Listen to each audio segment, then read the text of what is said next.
আমরা হচ্ছে সুস্থ সংস্কৃতির ধারক বাহক। আমরা আমরা দেখতে পাচ্ছি এখন গ্রামে গ্রামে পাড়ায় পাড়ায় কুসংস্কার প্লাস অপসংস্কৃতি ঢুকে গেছে, ডিজের প্রচার বা এরকম কিছু কিছু আনকালচার আনসোশ্যাল লোক, তারা দেখছি যে অপসংস্কৃতি ঢুকে গেছে। যে আমরা যেমন এখানে ভারতনাট্যম করলাম, আমরা এখানে রবীন্দ্র নৃত্য করলাম, নজরুল নৃত্য করলাম, কিন্তু দেখুন এমন এমন কিছু কিছু পাড়ায় দেখা যায় যে এমন কিছু অশ্লীল নাচ হয় যেখানে আমরা পরিবার নিয়ে সেখানে যেতে পারি না, দেখতে পারি না। কিন্তু তারা কেন বোঝে না যে তাদেরও বাড়িতে মা বোন আছে, তারা সেটা ভুলে গেছে। এমনও কি আমি দেখেছি যে আমরা যে সুস্থ সংস্কৃতি করার জন্য, এই রবীন্দ্র নজরুল উৎসব করার জন্য চাঁদা তাইলে নাচ ছিটকায়, কিন্তু কেউ যদি বলে যে একটা ভালো সেলিব্রিটি আসবে, কেউ অর্কেস্ট্রা ফাংশন হবে বা ডিজের করবো, ডিজের অনুষ্ঠান করবো, তাতে কিন্তু 500,000 চাঁদা দিয়ে দেয়। কিন্তু আমাদের এই সুস্থ সংস্কৃতি করার জন্য কেউ এতটা এগিয়ে আসে না। আমরা অক্লান্ত পরিশ্রম করে, আমাদের টিনেজার ছেলেমেয়েরা অক্লান্ত পরিশ্রম করে এই অনুষ্ঠানটা প্রতি বছর এই সময় আমরা করে থাকি। আমার খুব ভালো লাগে। আমি একজন সাংস্কৃতিক ব্যক্তিত্ব মানুষ প্লাস একজন নাট্যপ্রেমী। আপনারা নিশ্চয়ই এতক্ষণ ধরে দেখলেন, আপনারাও আমাদের সঙ্গে ছিলেন।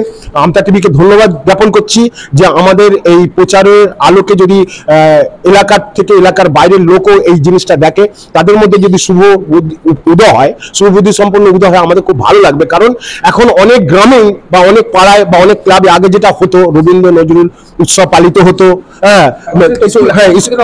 স্কুলে এরকম অনুষ্ঠান হতো। আমরা ছোটবেলায় আমরা অনেক কিছু নাটক ফাটক করি, যেমন অনেক স্কুলে দেখেছি 15ই আগস্টে ছুটি থাকলে, অর্থাৎ করোনা পিরিয়ডে পতাকাও উত্তোলন করতে আসে না মাস্টারমশাইরা।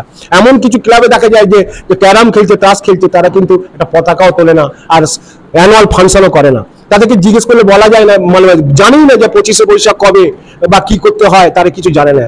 এখন মানুষ এরকম জায়গায় চলে গেছে। সেই জায়গা থেকে আমরা চাই যে এরকম সুস্থ সংস্কৃতি ছড়িয়ে পড়ুক, আমাদের মতো আরো কিছু কিছু টিনেজার ছেলেমেয়েরা আমাদের সঙ্গে অংশগ্রহণ করুক, আর এই সুস্থ সংস্কৃতির যাতে চারিদিকে ছড়িয়ে পড়ুক, এটাই আমার একমাত্র কাম্য। আমার নাম সুশান্ত চক্রবর্তী। আমি এই খড়দহ নিউ এজ কালচারাল সোসাইটির সঙ্গে যুক্ত। আমি প্রায় 9 বছর ধরে কাজ করে যাচ্ছি।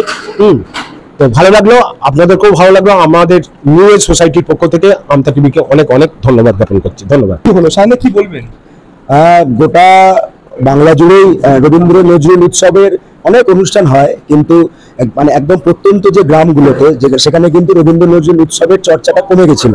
তো আমরা সেই উদ্দেশ্যেই আমাদের প্রত্যন্ত গ্রাম আমতা থানার খড়দহতে আমরা খড়দহ নিউ সোসাইটির উদ্যোগে এই রবীন্দ্র নজরুল উৎসবের সূচনা করেছিলাম আজ থেকে প্রায় 9-10 বছর আগে।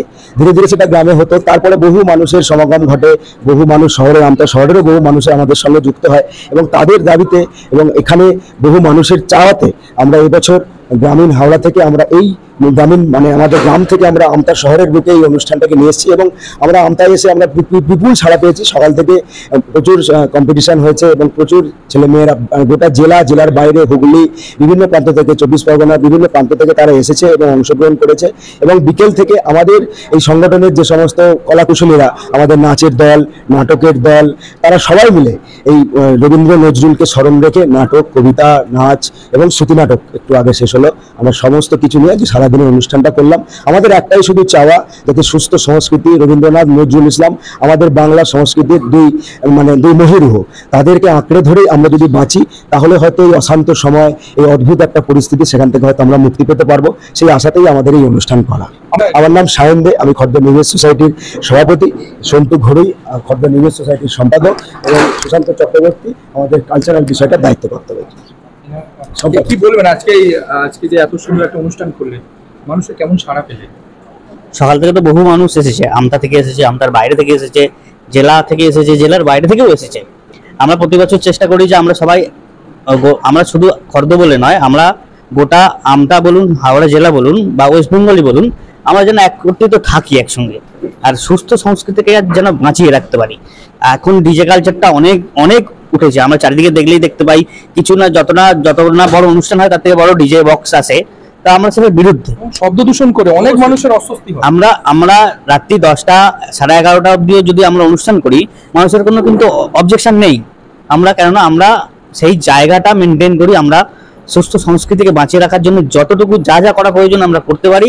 আর সবাইকে এটাই বলি যে আসুন আমরা বেঁধে থাকি, আরো আমাদের লোক বাড়ুক, আরো আমাদের সহযোগিতা হাত বাড়িয়ে দিন আপনারা, আমরা যাতে এটাকে আরো বড় থেকে বড় যায়। আমরা যেটা এখন আমতার মধ্যে সীমাবদ্ধ আছে, এটা আমরা বাইরেও নিয়ে যেতে চাই আমরা। আপনার একটু নামটা বলুন। আমার নাম সন্তু ঘোষ, আমি সম্পাদক খর্দ নিমেজ সোসাইটির।